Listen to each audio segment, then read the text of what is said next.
जय माता दी। माँ कात्यायनी की शक्ति से आपका जीवन ऊर्जा और प्रकाश से भर जाए और आपके जीवन के सभी लक्ष्य पूरे हों।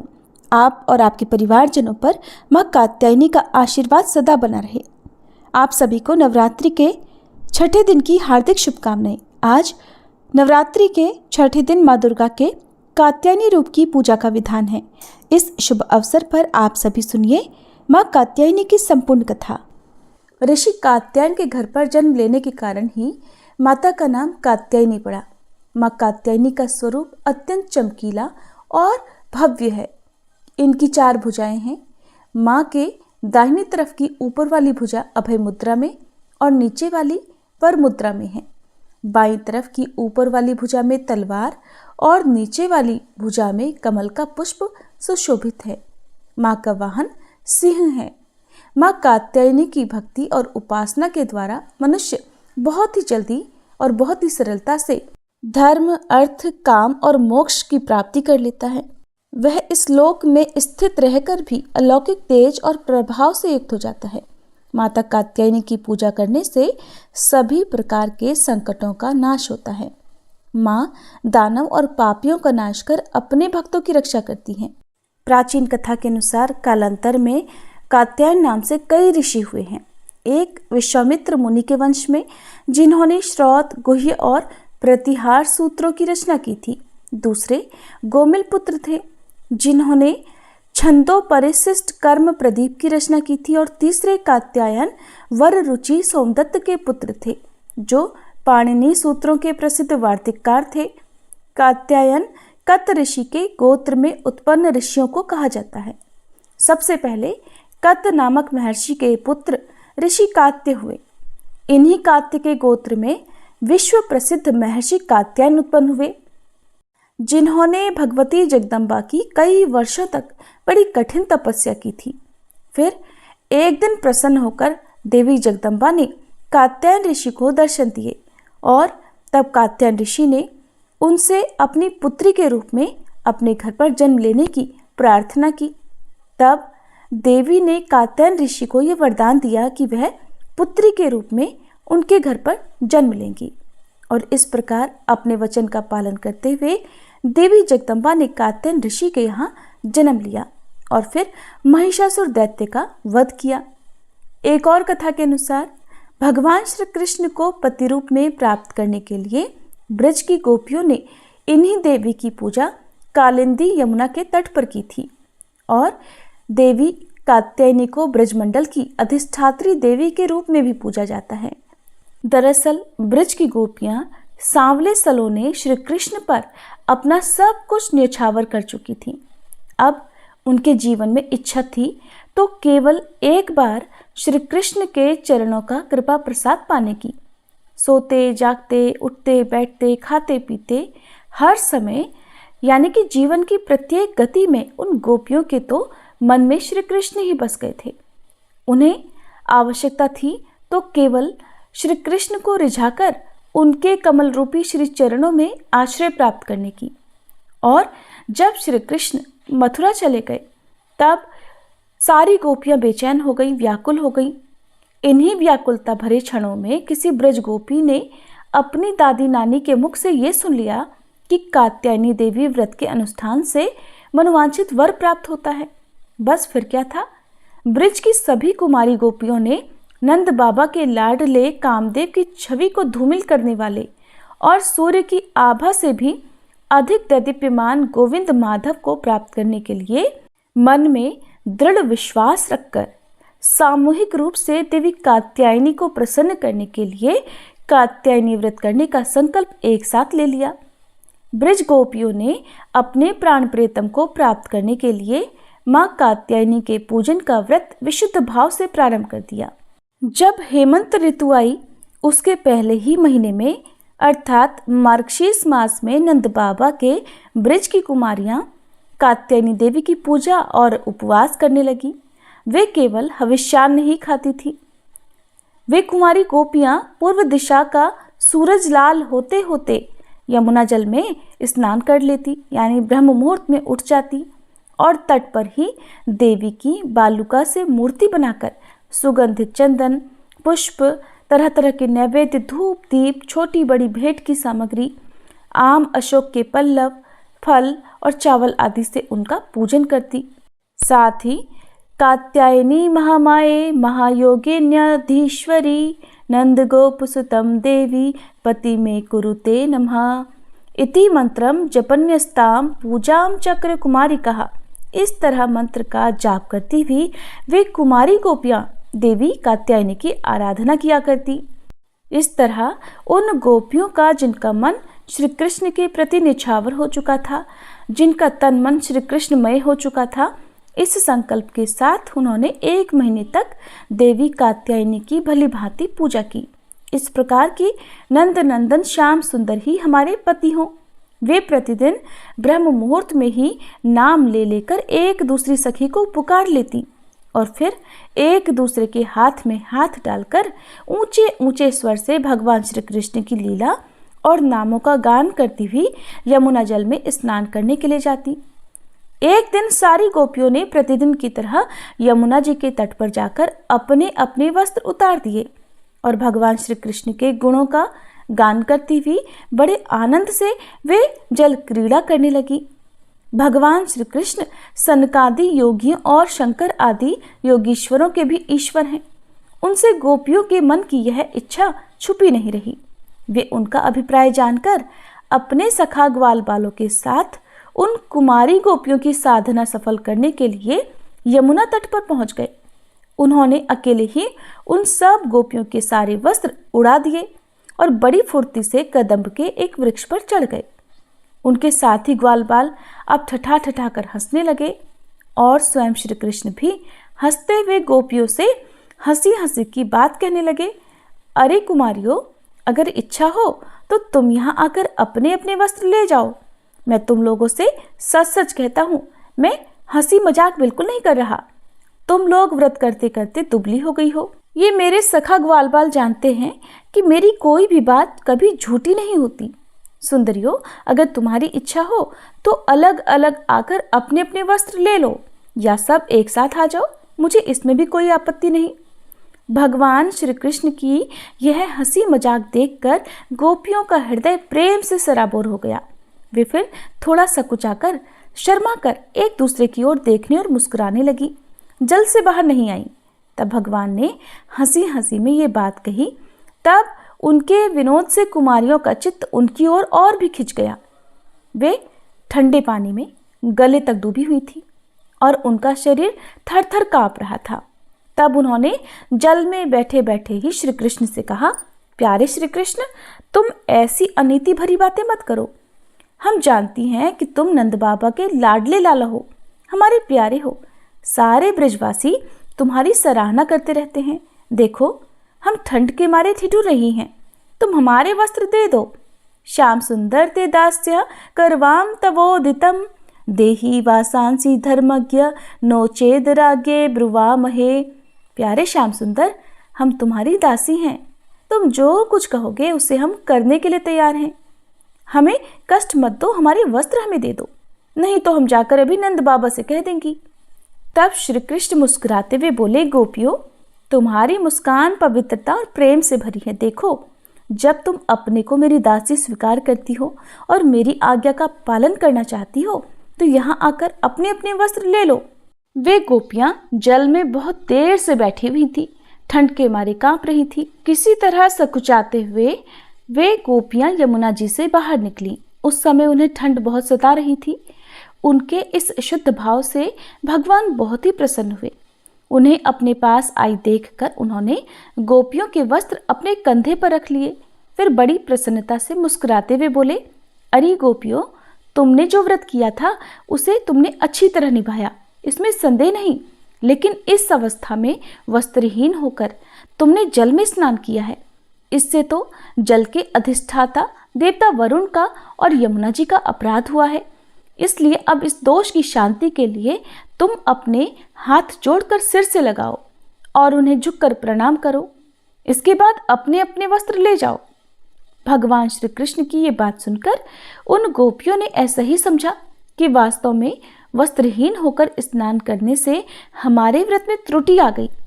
अब उसकी निर्विघ्न पूर्ति के लिए उन्होंने समस्त कर्मों के साक्षी श्री कृष्ण को नमस्कार किया, क्योंकि उन्हें नमस्कार करने से ही सारी गलतियों और अपराधों का मार्जन हो जाता है, सब क्षमा हो जाते हैं। जब यशोदानंदन भगवान श्री कृष्ण ने देखा कि सब की सब कुमारी गोपियां मेरी आज्ञा के अनुसार प्रणाम कर रही हैं, तब वे बहुत प्रसन्न हुए। उनके हृदय में गोपियों के प्रति करुणा उमड़ आई और फिर उन्होंने उनके वस्त्र दे दिए। श्री कृष्ण ने गोपियों से छल भरी बातें की, उनका लज्जा संकोच छुड़ाया, हंसी की और उन्हें कठपुतलियों के समान नचाया, यहाँ तक कि उनके वस्त्र भी हर लिए। फिर भी वे गोपियां उनसे रुष्ट नहीं हुई। उनकी इन चेष्टाओं को उन्होंने दोषी नहीं माना, बल्कि अपने प्रियतम के संग से वो तो और भी प्रसन्न हो गई। गोपियों ने अपने अपने वस्त्र पहन लिए, लेकिन श्री कृष्ण ने उनके चित्त को इस प्रकार अपने वश में कर रखा था कि वे वस्त्र पहनने के बाद भी वहां से एक कदम भी आगे नहीं बढ़ पाई। अपने प्रियतम के समागम के लिए सजकर वे उन्हीं की ओर लजीले चितवन से निहारती रहीं। भगवान ने देखा कि उन गोपियों ने उनके चरण कमलों के स्पर्श की कामना से ही ये व्रत धारण किया है और उनके जीवन का यही एकमात्र संकल्प है। तब गोपियों के प्रेम के अधीन होकर ऊखल तक में बंध जाने वाले भगवान श्री कृष्ण उनसे कहने लगे, मेरी परम प्रेयसी कुमारियों, मैं तुम्हारा यह संकल्प जानता हूँ कि तुम मेरी पूजा करना चाहती हो। तुम्हारी इस इच्छा का अनुमोदन करता हूँ। तुम्हारा ये संकल्प सत्य होगा, तुम मेरी पूजा कर सकोगी। जिन्होंने अपना मन और प्राण तक मुझे समर्पित कर रखा है, उनकी कामनाएं उन्हें सांसारिक भोगों की ओर ले जाने में समर्थ नहीं होती। ठीक वैसे ही जैसे भुने हुए या उबले हुए बीज फिर से अंकुर के रूप में उगने के लायक नहीं रह जाते। इसलिए गोपियों, अब तुम अपने अपने घर लौट जाओ। तुम्हारी साधना सिद्ध हो गई है। अब आने वाली शरद ऋतु की रात्रियों में तुम मेरे साथ विहार करोगी। गोपियों, इसी उद्देश्य से तुम लोगों ने यह व्रत और कात्यायनी देवी की पूजा की थी। फिर भगवान की आज्ञा पाकर वह गोपियां जाने की इच्छा न होने पर भी बड़े कष्ट से व्रज में गई। अब उनकी सारी कामनाएं पूर्ण हो चुकी थी। इस प्रकार जैसी जिसके मन में कामना हो, कात्यायनी देवी और भगवान श्री कृष्ण की कृपा से वह मनोकामना पूर्ण हो जाती है। आज के दिन देवी कात्यायनी की पूजा गोधूली बेला में जरूर करनी चाहिए और भगवान श्री कृष्ण की पूजा करने से कात्यायनी देवी के साथ ही भगवान श्री कृष्ण का भी आशीर्वाद प्राप्त हो जाता है। प्रिय श्रोताओ, ये थी देवी कात्यायनी की कथा। अब सुनिए महिषासुर मर्दिनी स्तोत्र का हिंदी अनुवाद।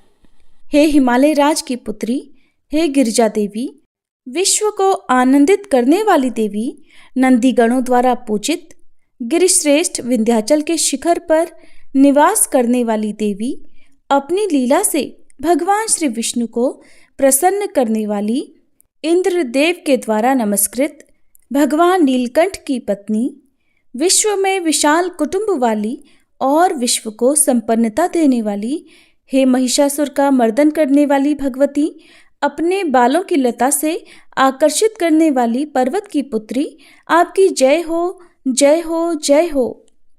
देवों को वरदान देने वाली, दुर्धर और दुर्मुख असुरों को मारने वाली और स्वयं में ही हर्षित रहने वाली, तीनों लोकों का पोषण करने वाली, शंकर जी को संतुष्ट करने वाली, पापों को हरने वाली और घोर गर्जना करने वाली, दानवों पर क्रोध करने वाली, अहंकारियों के घमंड को सुखा देने वाली, समुद्र की पुत्री, हे महिषासुर का मर्दन करने वाली, अपने बालों की लता से आकर्षित करने वाली पर्वत की पुत्री, आपकी जय हो, जय हो, जय हो। हे जगत माता, हे मेरी माँ, प्रेम से कदम्ब के वन में वास करने वाली, हास्य भाव में रहने वाली, हिमालय के शिखर पर स्थित, अपने भवन में विराजित, मधु की तरह मधुर, मधु कैटभ का मद नष्ट करने वाली, महिष को विदीर्ण करने वाली, सदा युद्ध में लिप्त रहने वाली, हे महिषासुर का मर्दन करने वाली, अपने बालों की लता से आकर्षित करने वाली पर्वत की पुत्री, आपकी जय हो, जय हो, जय हो। शत्रुओं के हाथियों की सूंड काटने वाली और उनके 100 टुकड़े करने वाली, जिनका सिंह शत्रुओं के हाथियों के सर अलग अलग टुकड़े कर देता है, अपनी भुजाओं के अस्त्रों से चंड और मुंड के शीश काटने वाली, हे महिषासुर का मर्दन करने वाली और अपने बालों की लता से आकर्षित करने वाली पर्वत की पुत्री, आपकी जय हो, जय हो, जय हो। रण में मदोन्मत्त शत्रुओं का वध करने वाली, अजर अविनाशी शक्तियां धारण करने वाली, प्रमथनाथ अर्थात शिवजी की चतुराई जानकर उन्हें अपना दूत बनाने वाली, दुर्मति और बुरे विचार वाले दानव के दूत के प्रस्ताव का अंत करने वाली, हे महिषासुर का मर्दन करने वाली, अपने बालों की लता से आकर्षित करने वाली पर्वत की पुत्री, आपकी जय हो, जय हो, जय हो। शरणागत शत्रुओं की पत्नियों के आग्रह पर उन्हें अभयदान देने वाली, तीनों लोकों को पीड़ित करने वाले, दैत्यों पर प्रहार करने योग्य त्रिशूल धारण करने वाली, देवताओं की दुंदुभी से दुमी दुमी की ध्वनि को सभी दिशाओं में व्याप्त करने वाली, हे महिषासुर का मर्दन करने वाली, अपने बालों की लता से आकर्षित करने वाली पर्वत की पुत्री, आपकी जय हो, जय हो, जय हो। मात्र अपनी हुंकार से धूम्र लोचन राक्षस को धूम्र अर्थात धुएं के समान भस्म करने वाली, युद्ध में कुपित रक्तबीज के रक्त से उत्पन्न अन्य रक्तबीजों का रक्त पीने वाली, शुंभ और निशुंभ दैत्यों की बलि से शिवजी और भूत प्रेतों को तृप्त करने वाली, हे महिषासुर का मर्दन करने वाली, अपने बालों की लता से आकर्षित करने वाली पर्वत की पुत्री, आपकी जय हो, जय हो, जय हो।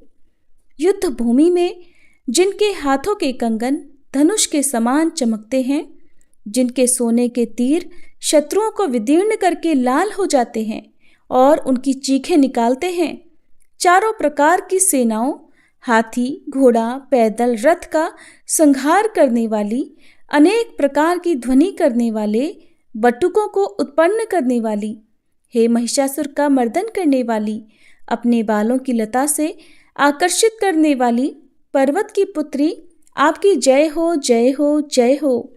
देवांगनाओं के तत् था थेई थेई आदि शब्दों से युक्त भावमय नृत्य में मग्न रहने वाली, कु कुथ अड्डी विभिन्न प्रकार की मात्राओं वाले ताल वाले स्वर्गीय गीतों को सुनने में लीन, मृदंग की धू धुकुट धीमी धीमी आदि गंभीर ध्वनि सुनने में लिप्त रहने वाली, हे महिषासुर का मर्दन करने वाली, अपने बालों की लता से आकर्षित करने वाली पर्वत की पुत्री, आपकी जय हो, जय हो, जय हो।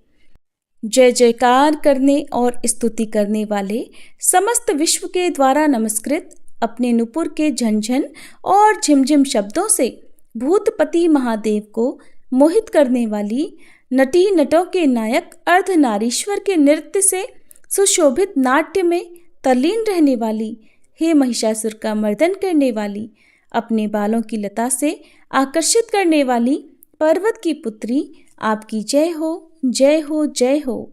आकर्षक कांति के साथ अति सुंदर मन से युक्त और रात्रि के आश्रय अर्थात चंद्रदेव की आभा को अपने चेहरे की सुंदरता से फीका करने वाली, काले भंवरों के समान सुंदर नेत्रों वाली, हे महिषासुर का मर्दन करने वाली, अपने बालों की लता से आकर्षित करने वाली पर्वत की पुत्री, आपकी जय हो, जय हो, जय हो।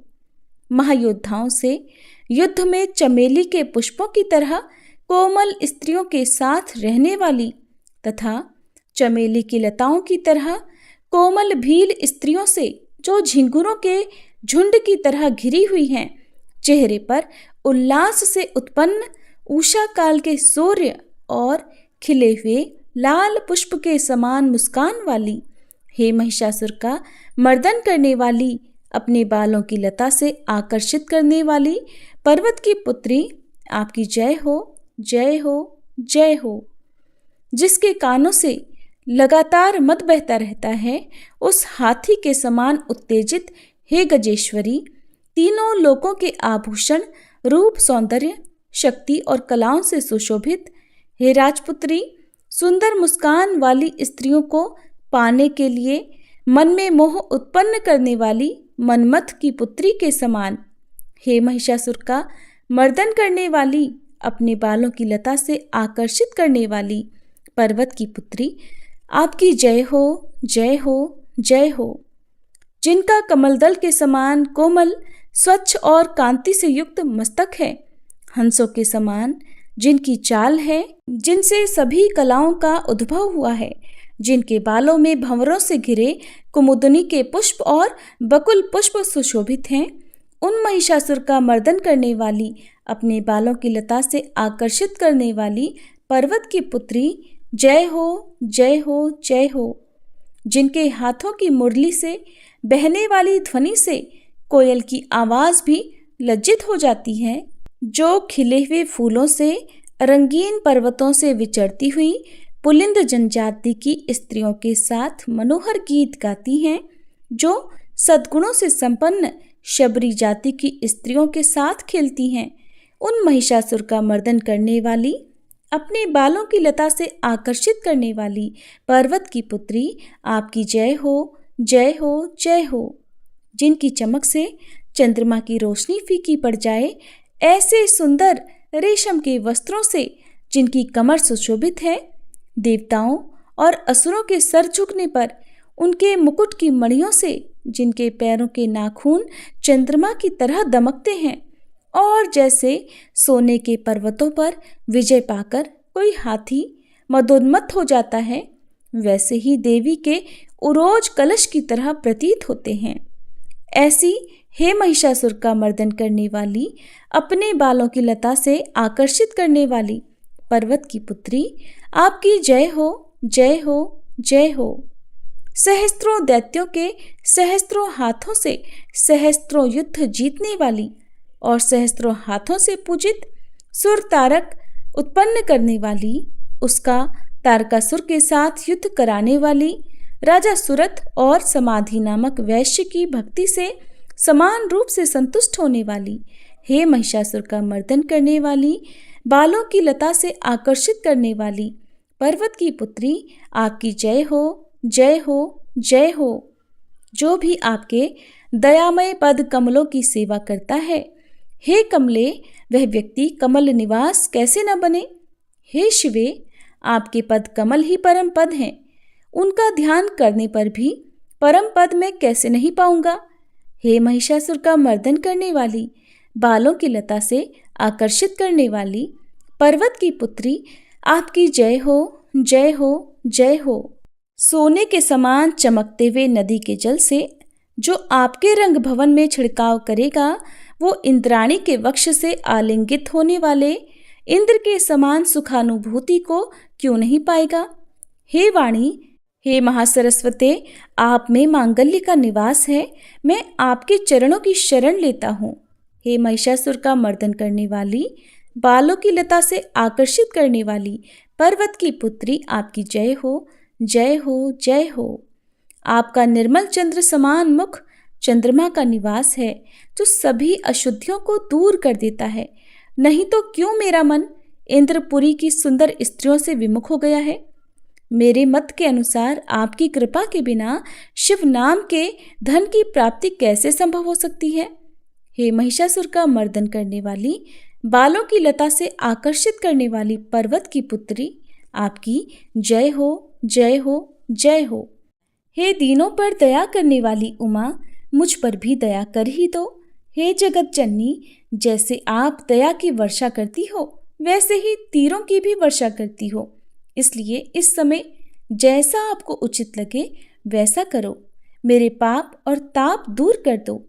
हे महिषासुर का मर्दन करने वाली, बालों की लता से आकर्षित करने वाली पर्वत की पुत्री, आपकी जय हो, जय हो, जय हो। प्रिय भक्तजनों, अब हम सभी मिलकर माता रानी से क्षमा याचना करते हैं, ताकि हमारे द्वारा हुई किसी भी गलती के लिए माता रानी हमें क्षमा कर सके।